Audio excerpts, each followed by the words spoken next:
Hey guys, in this video, I'm going to share with you how I set up my QNAP NAS drives. Now this version of the video is the quick setup guide, so I'm going to share with you just some quick tips on how to get it running. Don't worry, I'm going to fill you in, but if you want a more in-depth guide, check out the link in the description below. Alright, so the first thing you need to identify in one of these NAS drives, and that is the Ethernet port. Now I use this port to connect directly to my Mac, and I connect using one of these Thunderbolt 2 Ethernet adapters. This one goes up to 10 gigabit, so it's a good, fast, solid connection. However, there are cheaper adapters out there which give you 5 gigabit and even 1 gigabit. In order to get one of these hard drives into this unit, you need to first take out the tray. So you pull it down like that, pull it up like this, and it just slots right out. If you investigate the tray, you'll find these little slots on the side, and they actually come off. I'm using here a 14 terabyte Iron Wolf Pro drive, and it goes with the connector facing opposite to the flap. And it slots just like that, straight in. The flap goes down, and you can lock it into position by pushing this back up. And for other QNAP devices, this is how you do it. So on the side, make sure it's on the unlock position, and then this one slides right out. These are the hard drive trays. You just push down and pull, and they come right out. Now once it's plugged in, you can go ahead and go to install.qnap.com or use your smartphone to scan this QR code.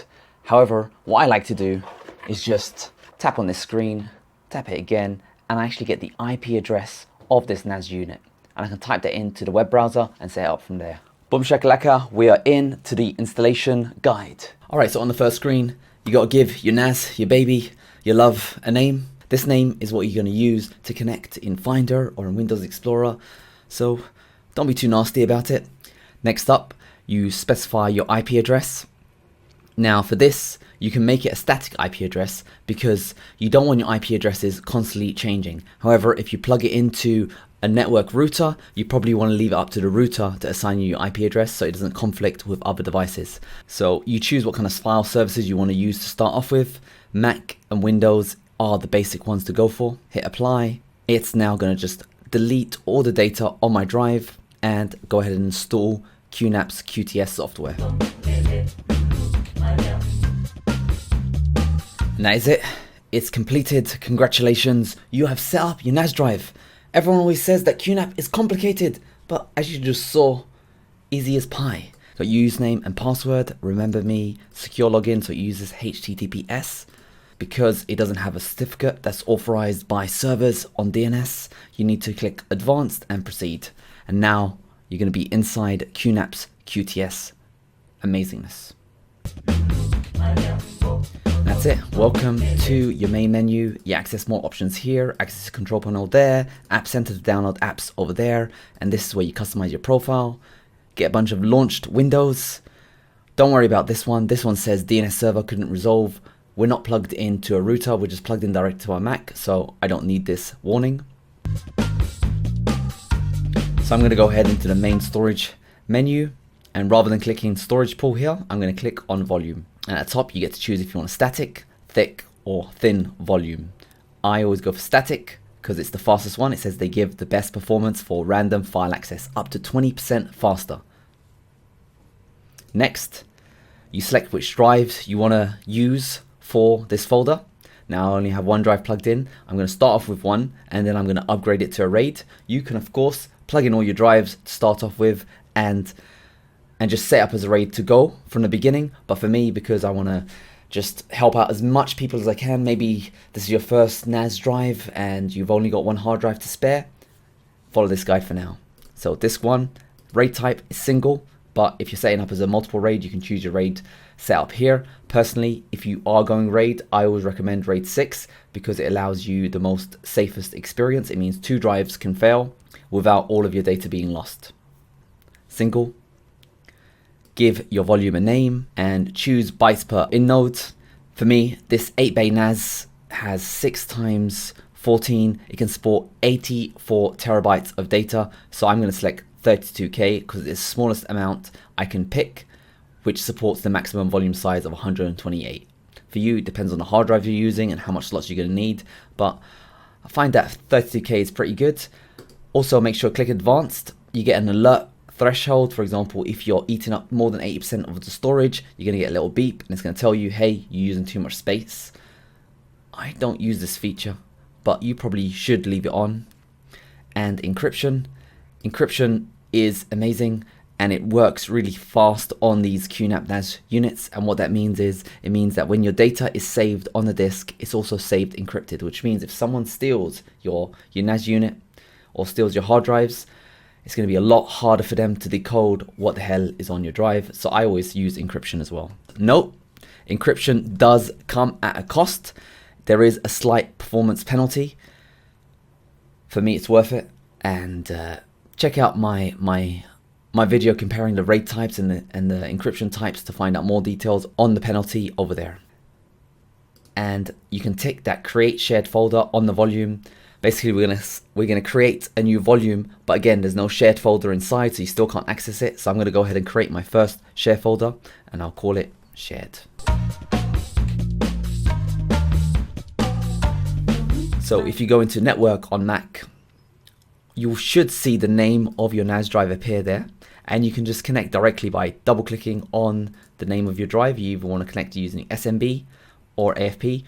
Type in your username, which is admin, and your password, and connect. So I want to connect into shared, which is your storage location that we made earlier. Let's fire up a disk speed test.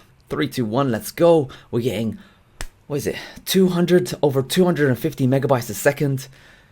Right, and 490 megabytes a second read.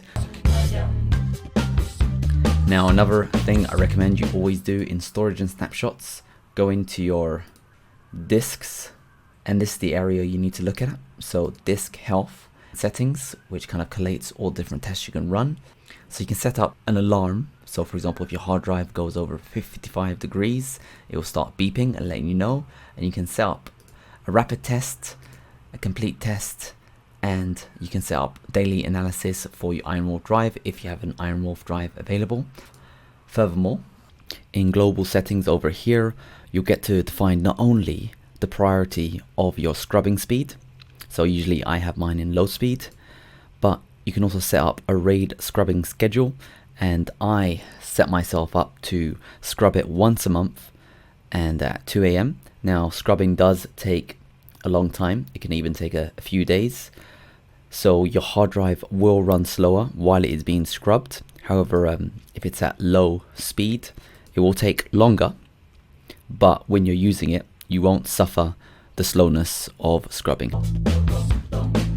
So inside general settings, you'll find an option called disable and hide multimedia functions.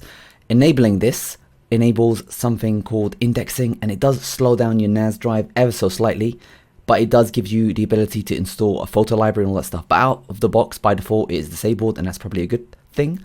I also recommend you enable HTTPS to allow you to connect to the server without using HTTP. Security, I have deny connections from this list. I don't have anything on there, but I have it to automatically auto-ban users that try to log in too much with incorrect passwords. So I'm going to hit apply here, then go into network access protection, and I say if you have too many logins in 10 minutes for everything, actually, everything. Network recycle bin. Now I love this. What that means is by default, when you delete a file, it gets moved into your recycle bin of your shared folder, and you get to pick a retention period where after a certain number of days, it will automatically delete the file. And here in applications, you can customize the applications. The main one I use, and it hasn't actually hit any positives yet, but I just always enable the antivirus. The most important part, of course, is in scan jobs. You want to add a scan job. So I'm going to give it all. Over here, click next, and you get to pick how often you want your antivirus software to run and check through to see if there's any viruses. And it's going to scan all the files. You can exclude any specific folders, and you can get scan compressed files and deep scan document files, and have a handling situation to automatically either quarantine the file or just report it. Personally, I want to avoid any false positives and messing up my data around, so I want to only report the viruses, give me a notification, and I can handle it myself. So the next feature I want to show you is network and virtual switch. this shows you your network connection speeds. So it says right here, I'm connected to adapter 1, which is the 5 GBE connection. However, because I'm using a 1 GBE dongle, it's actually going to only go as fast as 1 GBE. However, when I change that up to a 10 GBE dongle, it's going to go to its maximum rate, which is 5 GBE.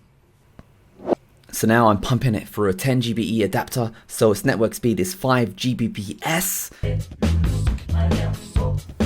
Alright, to access the internet, what you should do is go to the compatibility list, and they'll have a list of all the recommended devices that work for them. Now, the D-Link device that I'm using isn't actually on the compatible list, but after about a minute, it just randomly started working, so that's good news. There you go, we're connected on Wi-Fi. Getting around 15 to 16 megabytes a second. My favorite app, of course, is the cloud backup application, and it's very useful. Now, what's cool about this cloud backup system is that you can compress and encrypt the files being uploaded to the cloud. The benefits of compressing it means that you upload it a lot faster, and the benefits of encrypting it is that if for some reason someone hacks into your cloud backup account, they can't out of the box see what your files are. They'll have to decrypt it first. Alright, I hope you found this guide useful, and again, if you want more tips and tricks and a more in-depth guide, check out the in-depth video link in the description below, and let me know if you run into any issues. Hope you enjoyed the show.